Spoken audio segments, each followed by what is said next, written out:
The Rio Grande was running wild. Behind them, soldiers closed in. Women and children froze on the bank. Then one rider broke forward, lifted her rifle above the water, and drove her horse into the current.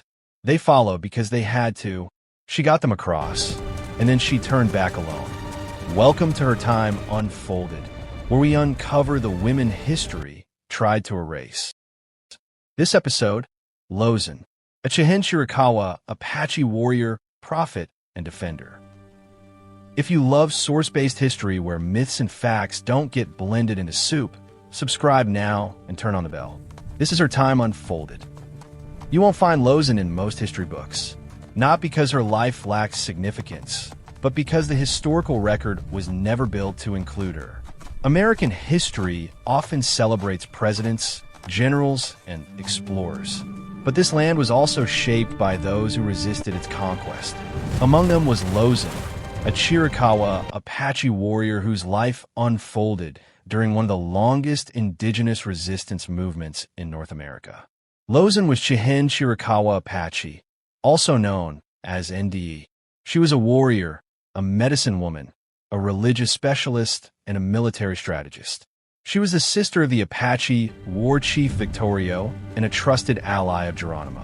Her courage and leadership later earned her the nickname, the Apache Joan of Arc. Lozen was born around 1840, near Ojo Caliente in present-day New Mexico, among the Warm Springs Apaches. Lozen grew up with her brother Victorio. She was about 21 years younger than her brother Victorio, part of the Chihenne band of the Chiricahua Apache.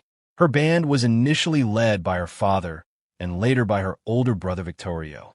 At the time of her birth, Apache bands lived across a vast region known as Apacheria, stretching across what is now northern Mexico, eastern Arizona, and southwestern New Mexico. The Apache were traditionally nomadic. Movement was not a choice. It was survival. From early childhood, Lozen showed unusual ability.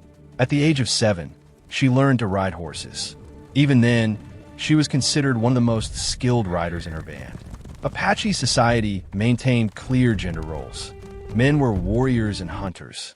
Women gathered food, prepared hides, cared for families, and were responsible for evacuating households and protecting children during attacks. Because of this, Apache girls were trained for endurance. Beginning around the age of 8, they rose before sunrise each day and ran to the tops of nearby mountains. Lozen trained like every other Apache girl, but events in her childhood would shape her future. While still young, Lozen experienced a traumatic attack that left a permanent mark. According to historical accounts, a group of men lured her people with promises of gifts. Once gathered, violence followed, and many lives were lost. Lozen and her brother Victorio escaped, but many others did not. She never forgot the betrayal. Lozen continued learning the traditional skills expected of Apache women, but her path changed during her coming-of-age ceremony, marking her transition into womanhood. According to Apache oral history, Lozen received a spiritual calling during this ceremony. Elders recognized that she had gained an ability to sense approaching threats. Witnesses later describe how Lozen would raise her hands, pray to Usin, the Apache life-giver, and slowly turn until she felt the direction from which danger approached. This was understood as a sign. Lozen did not marry. Oral tradition remembers her choosing a different path, becoming a warrior and protector of her people. She rejected marriage and undertook the hardship of training as a daikohi, a warrior in preparation. She proved herself and was accepted by the council. Her name, Lozen, is often translated as dexterous horse taker, reflecting her skill at moving quietly, retrieving horses, and returning unseen. She was included in the ceremonies reserved for warriors. She sang the battle songs with them. She prayed beside them before they rode out. In Apache life, ceremony prepared the mind and unified the group for what lay ahead. Lozen was also a respected healer and religious specialist. People sought her out for care and depended on her wisdom. She carried knowledge of medicinal plants, ceremony, and balance. In a world shaped by forced marches, hunger, injury, and disease, that knowledge was essential. Lozen was trusted not only to lead people into danger, but to care for them afterward. When she spoke, people listened. Lozen entered a world dominated by male warriors and refused to stand at its edge. She rode with Victorio's band and moved among the warriors as an equal. She accepted the discipline and expectations of that role, earning respect through experience and leadership. Apache warriors were widely respected and often feared by their opponents, and Lozen was counted among the most capable in her band. She never married. Instead, she chose a life of movement, responsibility, and service.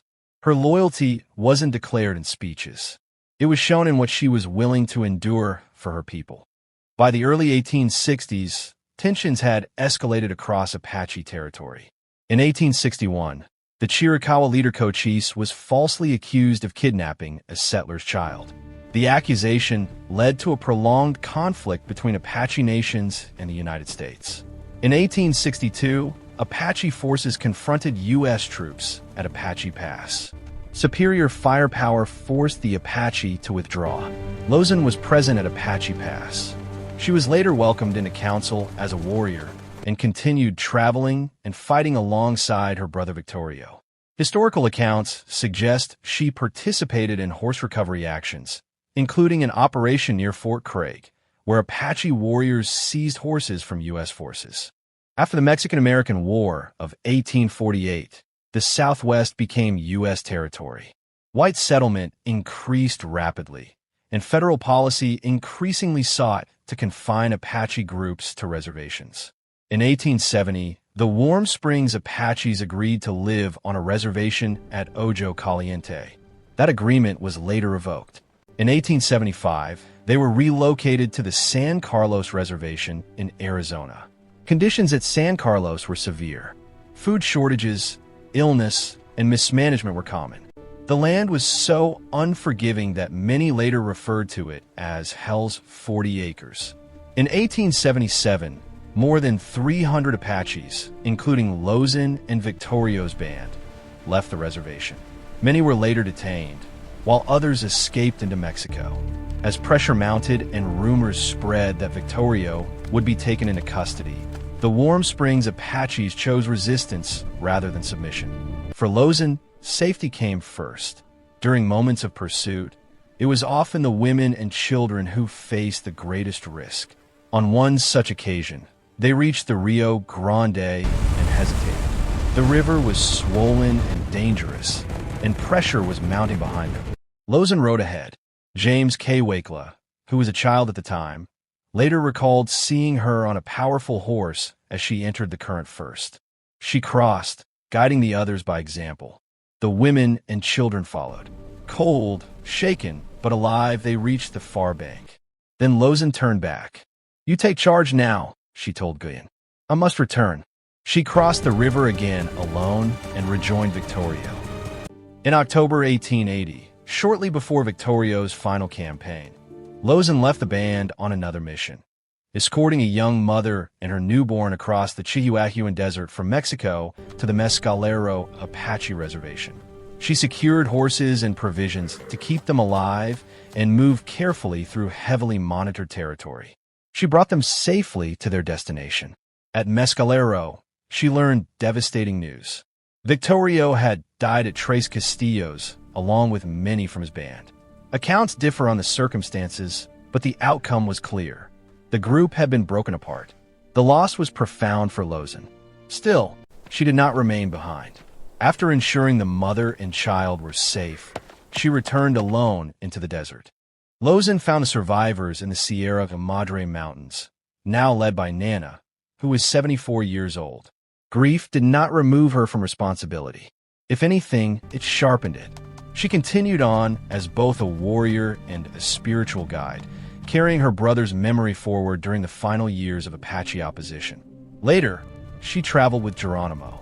In 1882, she took part in an effort that helped many Apaches leave San Carlos. In 1885, she supported Geronimo during his final departure from the reservation. She and another woman warrior, Detest, later attempted to negotiate peace. Their terms were rejected by U.S. authorities. When it became clear that all Chiricahua Apaches had already been deported to Florida, organized resistance came to an end. In 1886, Geronimo surrendered in an effort to protect the remaining civilians. Lozen surrendered with him. She was transported east and held under military custody, first in Florida and later at Mount Vernon Barracks in Alabama. The unfamiliar climate and difficult living conditions took a heavy toll. Illness spread quickly among the prisoners. Lozen died on June 17, 1889. She was laid to rest far from her homeland, likely without a marked grave. Lozen's story is not only Apache history. It is American history. She worked for her people's survival. She protected women and children. She planned strategy, guided warriors, cared for the sick, and sought peace. Victorio once said of his sister, "Lozen is my right hand, strong as a man, braver than most, and skilled in strategy. She is a shield to her people. She was, and she remains one." To support documentaries like this, please like, share, subscribe, and hit the bell. Who should we cover next? Comment below.